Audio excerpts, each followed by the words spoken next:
Udah live on Facebook ya? Iya. Oke. Sudah mulai nih Mbak Ike. Ya, terima kasih Mbak Cindy. Sorry Mbak Cindy. Ya, kita masih menunggu orang-orangnya. Ini sejak kapan ya Mbak Cindy acara review ini mulai tayang juga di Facebook?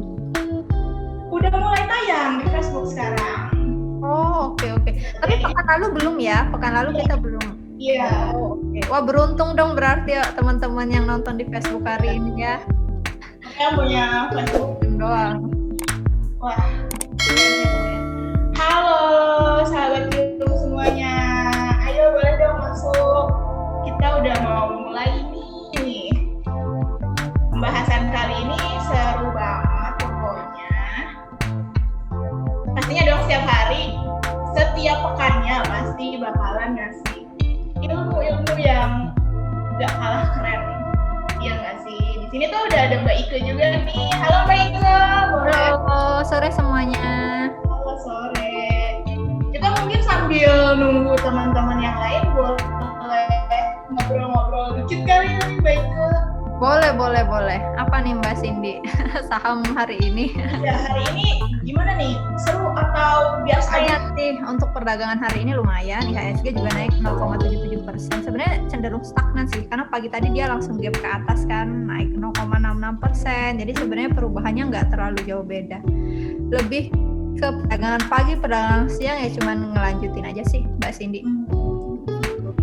Indeks hari ini ditutup di 6.270, 0,77% ya, yang tadi hanya bergerak sideways sih sebenarnya. Jadi walaupun naik 0,77% karena pagi udah ngegap di atas ya nggak terlalu banyak lagi sih chance perubahannya begitu.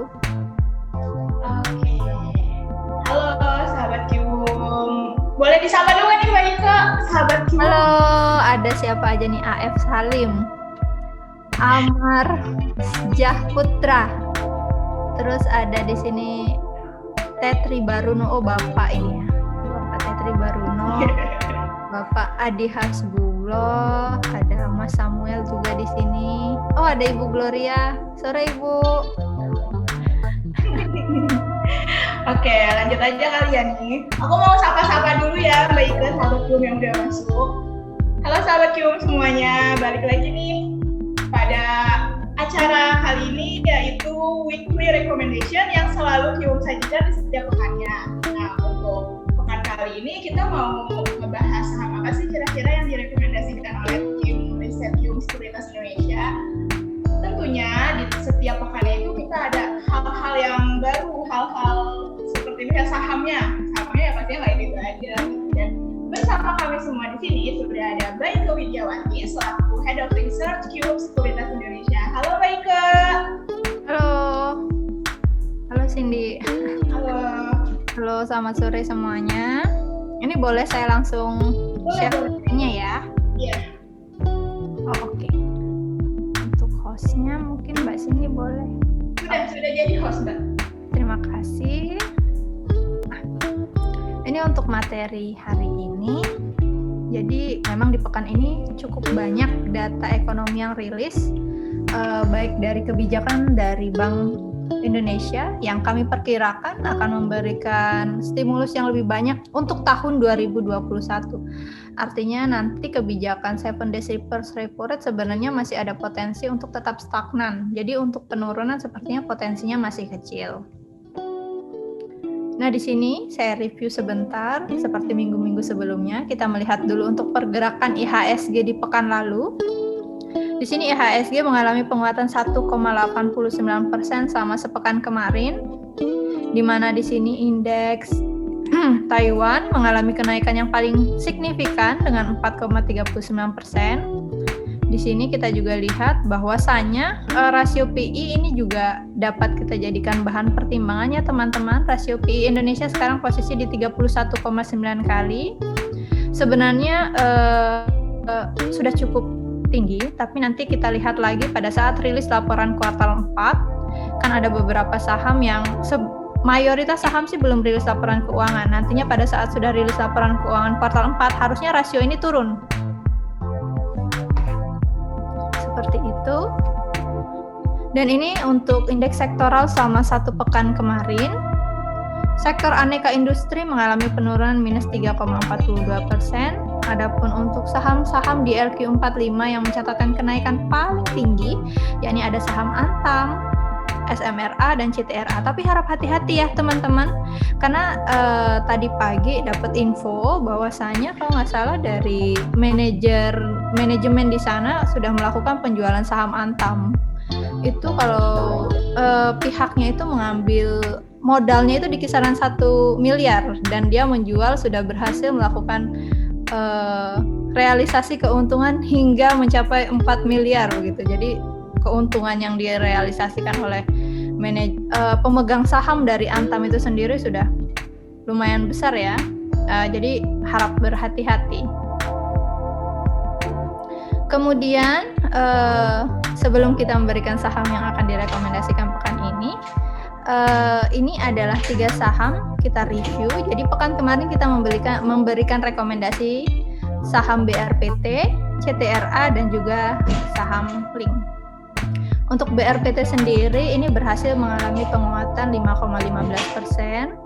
Kemudian ada CTRA berhasil menguat 4,85% teman-teman. Dan juga untuk Link, saham Link sendiri ini gagal untuk mengalami kenaikan atau mengalami breakdown. Dan di sini juga bahwasanya harus dilihat kalau misalnya gagal lagi di support di 3.000-an, maka berpotensi turun di level 2.985. Jadi harap diantisipasi untuk Link karena dia sudah gagal untuk mengalami kenaikan. Jadi sudah cukup beresiko. Oke, kita lanjut. Untuk 3 saham yang akan direkomendasikan pada pekan ini, yakni ada saham Dimas dan juga saham Java. Yang ketiga adalah Inco. Saya akan bahas dari saham Dimas. Saya coba lihat dulu datanya ya.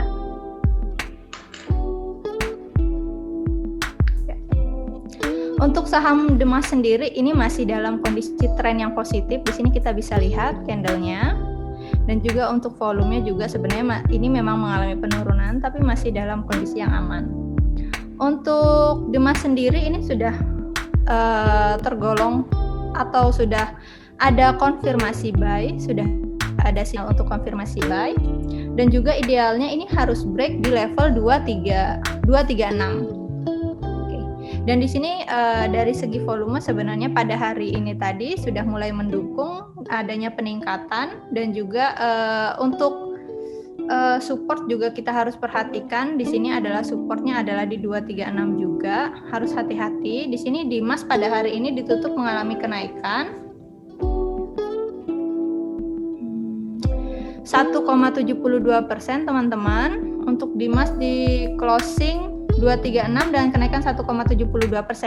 Harap perhatikan target selanjutnya di 240 dan 250. Seperti itu. Dan juga diperhatikan level cut loss-nya. Tapi secara keseluruhan saham Dimas ini masih dalam posisi tren yang positif. Seperti itu. Untuk Java ini lumayan bagus hari ini.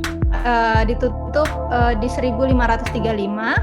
Untuk saham Java sendiri kita targetkan di 1565, artinya untuk target pertama kita masih belum menyentuh, tapi masih dalam kondisi yang cenderung aman. Dan juga untuk target selanjutnya di 1630.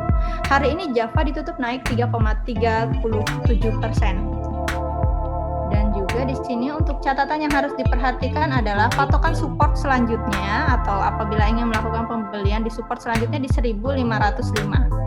dan ini masih memiliki potensi untuk melanjutkan penguatan di hari berikutnya. Seperti itu. Oke. Lanjut untuk saham Inco.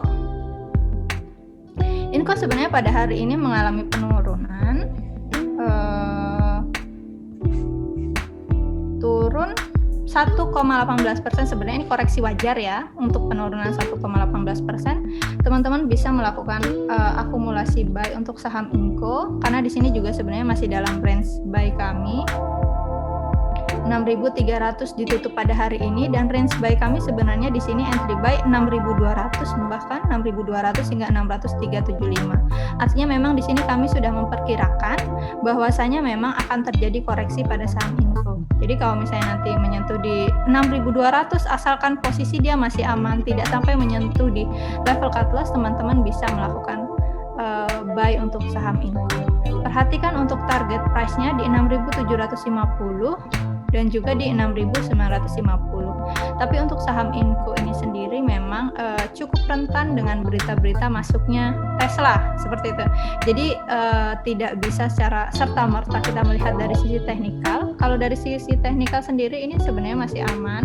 Ini koreksi normal dan juga untuk konfirmasi next candle besok kita harus lihat candle besok harus bullish untuk saham Inco dan juga kita lihat ya teman-teman nanti berita perkembangan Tesla bagaimana. Tesla ini akan sangat berpengaruh dengan 3 saham sebenarnya, Inco, Antam dan juga MBKA. Nah biasanya pergerakannya ini selaras. Nah kita masuk setelah 3 saham yang direkomendasikan, hari ini ada rilis data nih teman-teman dari Indonesia Balance of Trade. Hari ini sudah rilis, datanya surplus, tapi kita harus sebagai catatan, surplus belum tentu baik sih sebenarnya. Memang sih di sini angka balance of trade ini rilis lebih tinggi. Ini kan kami memperkirakan 1,8 bio. B ini bio dalam artian miliar US dollar. Rilis data di sini secara aktual adalah 1,9, artinya lebih tinggi. Tapi kalau misalnya kita lihat lagi, ini kita publish juga datanya, mungkin besok pagi sudah tampil juga. Itu data ekspor kita memang mengalami pertumbuhan, namun data impor kita mengalami penurunan. Kenapa Mbak data impor kita negatif kok tidak baik terhadap perekonomian? Jawabannya adalah karena sebenarnya data impor Indonesia itu sendiri mayoritas adalah impor bahan baku. Jadi kalau posisi impor bahan baku kita masih negatif, artinya kondisi manufaktur perekonomian kita secara keseluruhan artinya masih dalam kondisi kontraktif. Seperti itu teman-teman. Jadi untuk sektor manufaktur, SMGR dan saham-saham yang memang mereka bergerak di industri itu sebenarnya dengan adanya data impor yang negatif, ada data di aktual, ini previous teman-temannya, ini tidak kita tampilkan, tapi data yang sudah rilis adalah di sini negatif, artinya memang untuk manufaktur kita sebenarnya belum benar-benar pulih, seperti itu. Nah, untuk di penghujung pekan yang harus diperhatikan adalah ini. Momen-momen adanya kebijakan dari Bank Indonesia atas arah dari suku bunga 7 days reverse repo rate. Kalau kami sendiri melihat ekspektasinya masih tetap stagnan di 3,75%. Sebenarnya peluang untuk menurunkan suku bunga ada, karena memang kan data inflasi kita belum terlalu tinggi, masih cenderung rendah. Jadi harusnya ada kemungkinan. Jadi kemungkinannya itu ada 2. Suku bunga diturunkan atau suku bunga ditahan. Dan di sini kami cenderung untuk melihat bahwa Bank Indonesia mungkin akan menahan suku bunga tetap di level 3,75%. Oke. Terima kasih Mbak Cindy. Oke, Mbak Ika boleh tanya nggak sini? Tadi Mbak Ika ngasih tahu 3 saham. Iya. Ya, diantaranya ada Dimas, Java, sama Inco. Dari ketiga saham ini, mana sih yang Mbak Ika jagokan nih selama sepekan ke depan? Gitu. Atau ternyata hari ini juga udah ada yang cuan juga ya, Mbak Ika? Iya, kalau untuk dilihat sendiri, sebenarnya kalau diurutkan berdasarkan cuan hari ini sih Java, Dimas, kemudian Inco, seperti itu. Tapi Untuk Inco diperhatikan lagi, besok candle-nya harus bullish. Candle bullish itu bagaimana sih? Candle yang kalau misalnya misal opening dia di 6.300, closing-nya harus di atas 6.300. Untuk mengkonfirmasi bahwa harga ini masih bisa melanjutkan kenaikan dalam pekan ini gitu. Untuk Dimas ini juga harus kita perhatikan. Kalau untuk yang paling dijagokan sih sebenarnya kalau untuk jangka panjang itu lebih ke Java ya. Kalau untuk Inco ini kan secara teknikal. Nah, kita coba menggabungkan secara tekno-fundamentalis. Tekno-fundamentalis itu penggabungan Mbak Cindy. Jadi secara teknikal dan juga secara fundamental. Kalau Inco kan sebenarnya sudah over value secara fundamental, tapi dia masih ada potensi. Jadi makanya dia masih bisa naik. Kemudian Dimas mungkin kalau secara fundamental kurang baik, tapi kalau Java mau di hold, baik kan saya nggak mau pegang seminggu nih, mau dipegang 3 bulan boleh nggak, mana nih saham yang bagus? Saya rekomendasikan untuk saham Java. Untuk harga wajar Java sendiri, coba saya cek dulu ya. Java, ini pekan kemarin kalau nggak salah itu kita sudah publish ya. Untuk harga wajar Java itu di 1.565. Seperti itu, 1.665. Jadi di sini tuh target price dia bisa lebih tinggi lagi, tapi harga wajarnya dia di 1.565. Jadi kalau teman-teman di sini lihat target kita yang kedua adalah 1.630, itu sebenarnya sudah overpriced. Gitu. Jadi kalau mau teman-teman mau aman, buy nanti dijual di 1.565. Tapi kondisi saham sekarang Mbak Cindy karena banyak euforia sekarang itu makin meningkat. Jadi saham-saham secara standar deviasinya biasanya makin lebar. Jadi yang harusnya dia udah overpriced nih, oh ternyata dia bisa untuk lanjut lagi sampai 10 bahkan 10 sampai 15% di atas harga wajarnya. Begitu sih Mbak Cindy.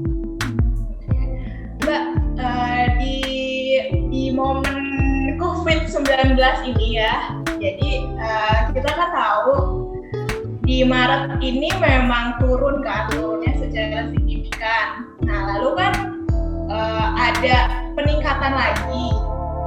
Walaupun kondisinya tuh masih belum masih dibilang tuh ini belum tahu nih arah COVID ini gimana gitu kan. Kalau saya melihat Mbak Cindy optimis ya, karena Indonesia kan sempat beberapa waktu lalu kita menyentuh 1 juta total kasus. Kemudian kita menduduki peringkat nomor 1 di Asia sebagai kasus aktif terbanyak, waktu itu menyentuh 170.000. Tapi sekarang posisi kita sudah turun Mbak Cindy, sudah terkontrol. Kita sekarang sudah nomor 2 di Asia. Yang kalau dulu kan awalnya India nomor 1 total aktif case ya. India, kemudian India turun, Indonesia yang jadi nomor 1. Makanya kemarin indeks kita turun sampai anjlok kan. Turun kita kemarin tuh sempat balik lagi ke harga kalau nggak salah di sini 5.900-an. Ya sampai ke bawah itu kan. Kemudian kasus kita mampu dikontrol. Kemudian sekarang posisi nomor 1 di Asia itu adalah Iran. Kita sekarang kasus aktifnya di 159.000. Iran itu di posisi 161, jadi lebih tinggi dari kita. Itu sih Mbak Cindy. Nah, nanti di bulan April kita akan ada masuk vaksin yakni AstraZeneca. AstraZeneca ini vaksin yang direkomendasikan oleh WHO bagi masyarakat yang berumur 18 tahun hingga lansia, yang artinya harusnya dengan tingkat efikasi lebih tinggi dibanding Sinovac yakni 70%, harusnya lebih bisa mengontrol. Harapannya ya Mbak Cindy, kita kan nggak tahu, tapi kan harapan dan probabilitasnya seperti itu. Dengan tingkat efikasi yang lebih tinggi 70%, Sinovac kalau nggak salah 53 atau 63 ya, itu kan jauh lebih rendah dibanding AstraZeneca. Artinya di sini harapan untuk IHSG harusnya juga mengikuti, karena berbanding terbalik ya, pada saat tingkat kasus aktif mengalami penurunan, IHSG mengalami kenaikan. Nah, harapannya seperti itu. Mbak, kita balik lagi ke market nih. Oh, boleh. Jadi kalau misalnya sentimen minggu lalu itu kan lagi booming-boomingnya Tesla. Oke. Nah, walaupun ya sampai sekarang pun ya belum ada kejelasan, tapi cukup menarik perhatian pasar istilahnya seperti itu. Ya. Nah, untuk sekarang nih, apa sih Mbak yang lagi menarik perhatian pasar? Kira-kira berita apaan sih yang kayaknya nih seru banget nih berita yang ini? Apa sih menurut Mbak Ika? Oh iya, tadi pagi atau beberapa waktu, 1 hari yang lalu sih sebenarnya ada kebijakan dari pemerintah bahwasanya akan menurunkan PPNBM Mbak Cindy jadi 0%, tapi memang nggak semua mobil dapat PPNBM 0%, hanya beberapa mobil seperti mobil Toyota Vios, sedan, dan juga beberapa ras kalau nggak salah juga dapat. Itu kan produk-produk Toyota ya, mobil-mobil Toyota Avanza juga dapat tuh 0%. Teman-teman yang mau beli mobil kan, jadi meningkatkan penjualan dari siapa? Astra. Kode sahamnya apa? ASI. Jadi seperti itu sih Mbak Cindy. Tapi kalau nggak salah ada beberapa syarat juga. Jadi nggak secara pukul rata semua mobil dapat PPNBM seperti itu. Kemudian efek dominonya kemana? Efek dominonya adalah ke saham-saham yang memang saham pembiayaan, multi-finance, leasing. Karena 80% masyarakat Indonesia itu melakukan pembelian mobil yakni melalui kredit. Jadi kalau misalnya penjualan mobil mengalami peningkatan, car sales-nya tumbuh, multi-finance juga akan tumbuh. Inline, ADMF, apalagi sahamnya, BEVIN, seperti itu bisa dicek. Tapi tetap perhatikan likuiditas. Berarti memang kunci daya beli masyarakat ini harus benar-benar pulih ya Mbak Ika gitu. Ya minimal lebih baik lah Mbak Cindy. Kalau misalnya masyarakatnya nggak bisa keluar, kan gimana mau berkonsumsi kan, melakukan pembelian gitu. Tapi yang pasti untuk di pasar saham sendiri kita nggak boleh panik terus ya Mbak Ika, melihat keadaan yang masih memang belum pasti gimana ke depannya, tapi jadikan ini momentum kita buat dapet cuan gitu ya nggak sih? Iya Mbak Cindy, karena ada pepatah itu jangan menyia-nyiakan krisis kan. Jangan menyia-nyiakan krisis ya teman-teman. Karena krisis itu susah dibuat. Mau ngebuat keadaan kayak COVID sekarang itu nggak mudah. Jadi pada saat memang ada cash, makanya pada saat krisis itu kenapa? Cash is the king. Karena fungsinya itu tadi, jangan sampai nih krisis berlalu dan kita belum pegang saham. Nah, pegang sahamnya juga yang bagus ya, jangan sampai saham tidur ya teman-teman. Iya. Minimal IQ 45 lah.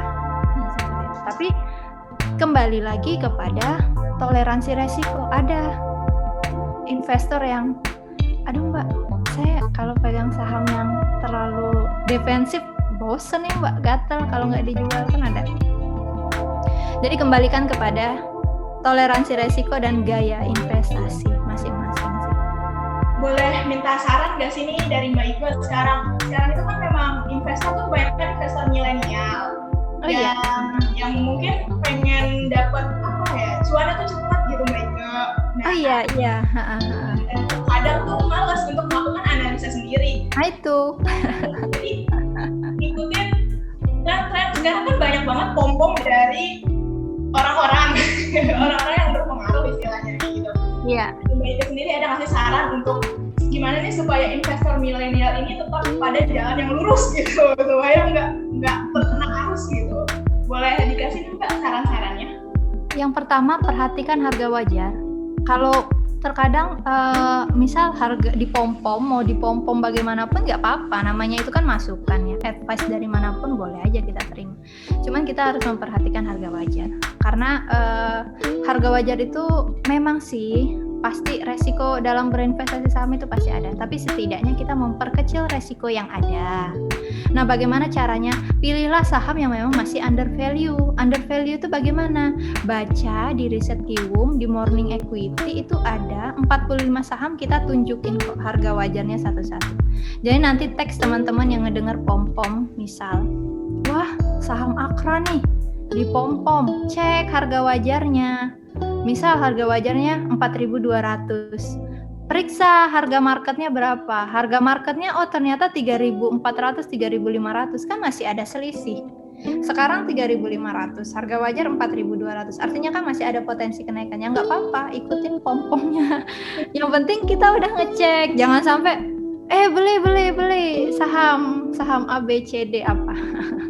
Misal Kita asal beli nggak ngelihat lagi, oh ternyata saham perusahaannya rugi, sahamnya harganya 70-an, memang sih 70 harganya murah gitu kan. Begitu kita beli nggak lama itu auto reject bawah, kan berbahaya, beresiko begitu. Jadi tetap realistis dan perhatikan harga wajar. Oke. Wah, Mbak Ike seru banget nih bahasan kita pekan ini. Mbak Ike jangan bosan-bosan ya untuk terus memberikan edukasi-edukasi nih mengenai rekomendasi-rekomendasi saham yang tim riset Kium berikan. Oke, untuk sahabat Kium, terima kasih sudah menyaksikan rekomendasi saham pekan ini. Semoga kalian semua mendapatkan insight-insight yang wah, ternyata gini loh investasi di pasar saham itu. Baiklah, terima kasih ya sudah meluangkan waktunya. Ya, sama-sama. Terima kasih teman-teman juga. Nah, untuk sahabat Kium semuanya nih, kalau misalnya nggak bisa ikut acara-acara kita seperti ini, jangan takut ketinggalan, karena apapun yang kita berikan ini, misalnya seperti webinar atau apapun itu bakalan kita upload di YouTube. Pokoknya kalian terus pantengin aja semua sosial media Kium Sekuritas Indonesia. Nggak hanya di Instagram kita itu Kium ID. Di situ kita ngebahas tentang pasar saham juga, tentang emiten, tentang bisnis atau apapun itu. Tapi kita juga ngasih edukasi nih ke kalian lewat video ini di YouTube Kium Sekuritas Indonesia. Pokoknya langsung aja subscribe, terus nyalain loncengnya supaya nggak telat tuh apa yang kita kasih buat kalian. Terus jangan lupa juga kasih tahu teman-teman kalian untuk terus pantengin update masalah-masalah pasar saham bareng Kium, karena di Kium ini keren-keren banget loh nanti pembahasan ke depannya. Pokoknya nggak cuma rekomendasi saham, tapi kita juga bakalan ngekomentarin apa sih yang ada di pasar, gimana sih pasar saham yang sebenarnya itu, dan pokoknya kita tuh pengen sahabat Kium juga untuk terus cuan dong pastinya kan nggak mau untung terus, ya nggak mau boncos istilahnya gitu. Terima kasih ya sudah mengikuti weekly recommendation pekan ini. Pokoknya jangan bosan-bosan untuk ikut webinar kita, dan juga kalian terus pantengin semua sosial media